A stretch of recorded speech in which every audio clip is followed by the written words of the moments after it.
পৃথিবীর রাজত্বে দিয়ে যদি পৃথিবীর বুকে মানুষ বেঁচে থাকতে পারত, তাহলে তামাম পৃথিবী শাসন করেছিল 4 জন বাদশা, 2 জন মুসলমান আর 2 জন কাফের।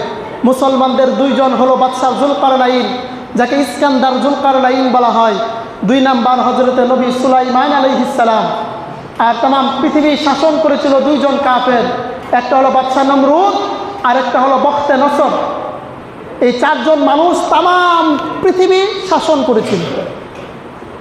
এই তামাম পৃথিবী শাসন করা বাদশাগুলো এত ক্ষমতার দাপট থাকার পরেও এই শাসকগুলা যদি একবার আঙ্গুলে ইশারা করতো, একটা রাষ্ট্র তছনছ হয়ে যেত। কিন্তু সেই ক্ষমতার দাপটে কিন্তু সেই মানুষগুলা দুনিয়ায় থাকতে পারেনি।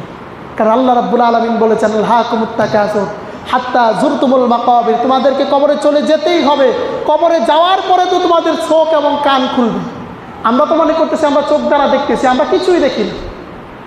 আমাদের চোখ খুলবে তখন যখন দেখবেন আপনার গায়ের ভিতরে সাদা কাপড় পরা, আপনার গায়ের মধ্যে সাদা কাপড় পরা অবস্থায় বাঁশের নিচে যখন আপনি পড়ে থাকবেন ছোট্ট একটা ঘরের ভিতরে, তখন বুঝবেন যে আপনি আর আমি কি।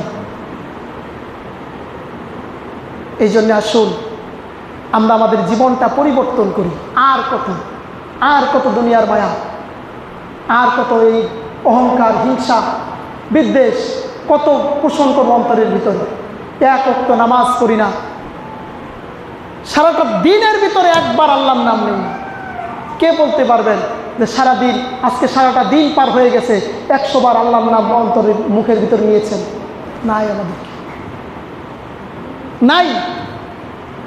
অথচ আপনার আমার সামনে আপনার দাদা চলে গেছে, আপনার সামনে আপনার বাবা চলে গেছে, আপনার সামনে আপনার ভাই চলে গেছে, এতিমের মতো পড়ে আছে তারা কবরের ভিতরে। এই যে বৃষ্টি হচ্ছে বাহিরে, স্বাভাবিক একটু বৃষ্টির জন্য আমরা ছাতা নিয়ে আসছি সাথে করে, কারণ ইচ্ছা করলে আমরা এই জায়গা থেকে গিয়ে জামাটা চেঞ্জ করে আমরা নতুন একটা জামা পরতে পারবো, তারপরও ছাতাটা নিয়ে আসছি। যদি একটু ঠান্ডা লেগে যায়, আপনার আপন ভাই যে আপনাকে কুলে পিঠে করে মানুষ করেছে, আপনার ভাই, বড় ভাই, এই ভাইটাকে কবরের ভিতরে রেখে আসছেন, একবার তো জিজ্ঞাসা করলেন না, ভাই তোমাকে আমি রেখে আসছি এই জায়গায়, উপর থেকে তো বৃষ্টি পড়ছে, তোমার কষ্ট হচ্ছে কিনা? গেছেন কবরের পাশে? যান নাই। আপনার জন্য যাবে না, আমার জন্য যাবে না। এটাই দুনিয়া, এটাই দুনিয়া, এটাই দুনিয়া। সংক্ষিপ্ত একটা উদাহরণ দিয়ে শেষ করব। আপনারা রাজনীতি বুঝেন, এটা দুনিয়ার উদাহরণ হিসাবে নিতে পারবেন, রাজনীতির উদাহরণ হিসেবে নিতে পারবেন। আপনাদেরকে অনুরোধ করব, এই যে মহিলার যে উদাহরণটা, এই উদাহরণটা মাথার ভিতরে ঢুকিয়ে রাখেন যে আমি কার পিছনে দৌড়াচ্ছি। দেখলাম সৌন্দর্য দুনিয়া, ওইটা পেলে আমি সব পেয়ে যাব, কিন্তু সে তো আপনাকে ধরা দেবে না। আপনি ভাবতেছেন দুনিয়ার ওই জিনিসটা পেলে আমি সব পেয়ে যাব, আমি 100 কোটি টাকার মালিক হয়ে গেছি মানে আমি সব পেয়ে গেছি। ওই নারীর মতো 100 কোটি টাকা আপনাকে পিছনে পিছনে দৌড়াবে, আপনি তাকে ধরতে পারবেন না, দুনিয়ার কোনো কিছু আপনি পাবেন না। এইটার পিছনে দৌড়াইতে দৌড়াইতে দৌড়াইতে দৌড়াইতে হঠাৎ করে দেখবেন এই নারী, এই সৌন্দর্য, এই দুনিয়ার মোহ, আপনি যখন ভোগ করতে যাবেন দেখবেন আজরাইল আসে, সালাম দিবে, আসসালামু আলাইকুম, চলো চলে যাই। আপনাকে চলে যেতে হবে, থাকতে পারবেন না, এটা থাকার জায়গা না। কেউ ছিল না, যারা ছিল তারা চলে গেছে, যারা আছে আমরাও চলে যাব, যারা আসবে তারাও চলে যাবে, এটা থাকার জায়গাই না। কেন এই দুনিয়া নিয়ে এত মাতামাতি কেন?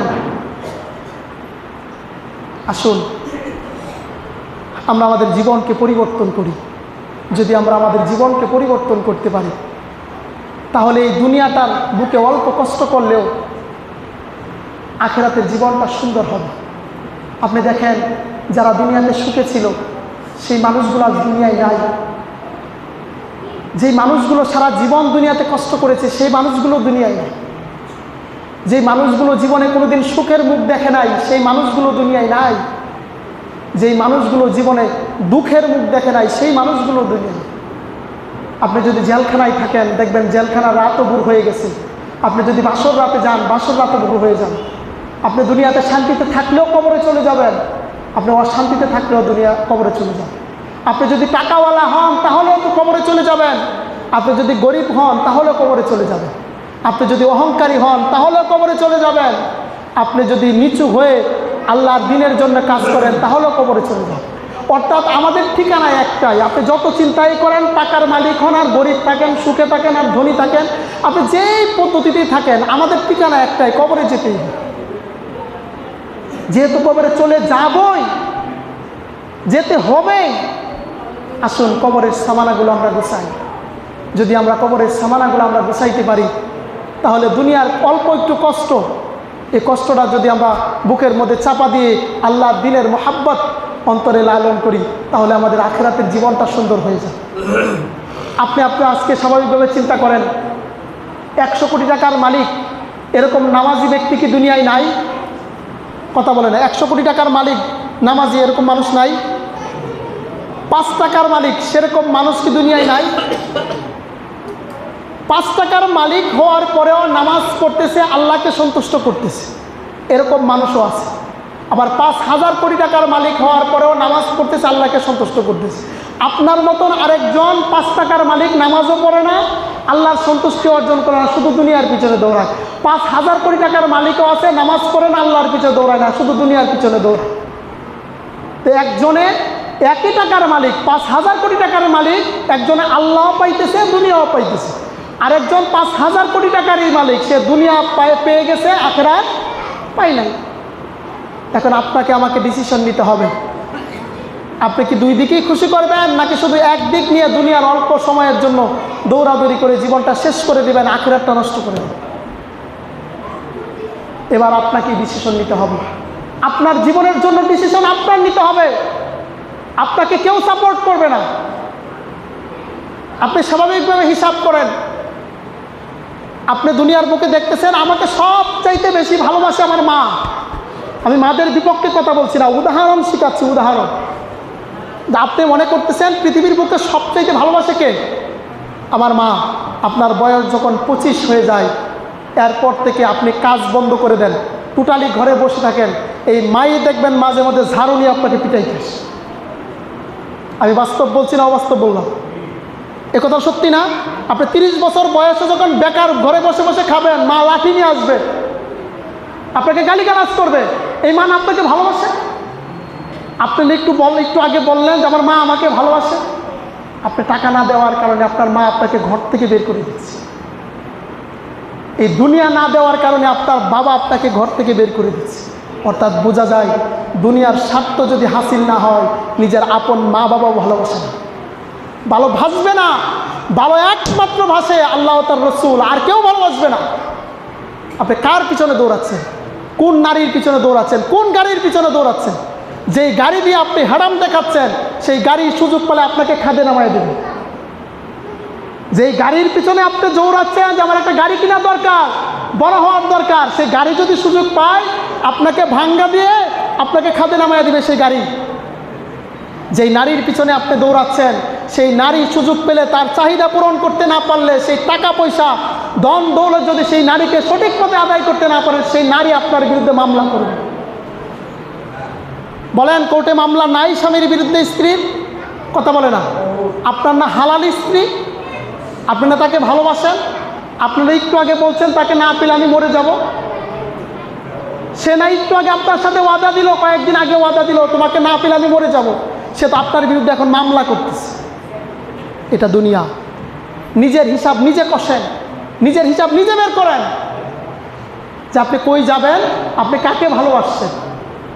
দুনিয়ার বুকে যদি জীবিত কাউকে ভালোবাসতে হয়, আল্লাহর ওলিদেরকে ভালোবাসেন, আলেমদের সাথে সহবত করেন। যদি আলেমদের সাথে ভালো সহবত করতে পারেন, দেখবেন দুনিয়া এবং আখিরাত উভয়টাই সুন্দর হয়ে গেছে। আল্লাহ রাব্বুল আলামিন আমাদেরকে দুনিয়ার মোহ কাটিয়ে যেন আল্লাহ তার রসুলের মহাব্বত হাসিল করা তৌফিক দান করে, বলেন আমিন। আমরা যেন দুনিয়াও অর্জন করতে পারি, আমরা যেন আখিরাতও অর্জন করতে পারি। আল্লাহ রাব্বুল আলামিন যেন দুইটাই আমাদেরকে দান করে। আমরা চাই না দুনিয়া বিমুখ হয়ে আল্লাহ পাওয়ার জন্য। আল্লাহ বলতেছে তোমরা দুনিয়া ইনকাম করো, দুনিয়া চাও, আমি তোমাদেরকে দুনিয়াও দেবো। দুনিয়া আল্লাহ দেয় নাই? এই যে একটু আগে বললাম, নবী সুলাইমান আলাইহিস সালামকে আল্লাহ রাব্বুল আলামিন তামাম পৃথিবীর বাদশা বানিয়েছেন।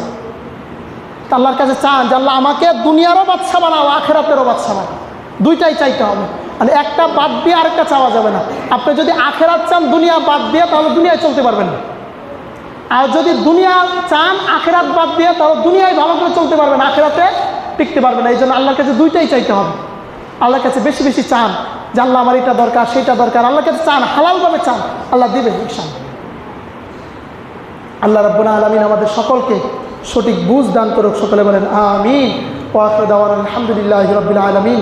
আসসালামু আলাইকুম ওয়া রাহমাতুল্লাহ।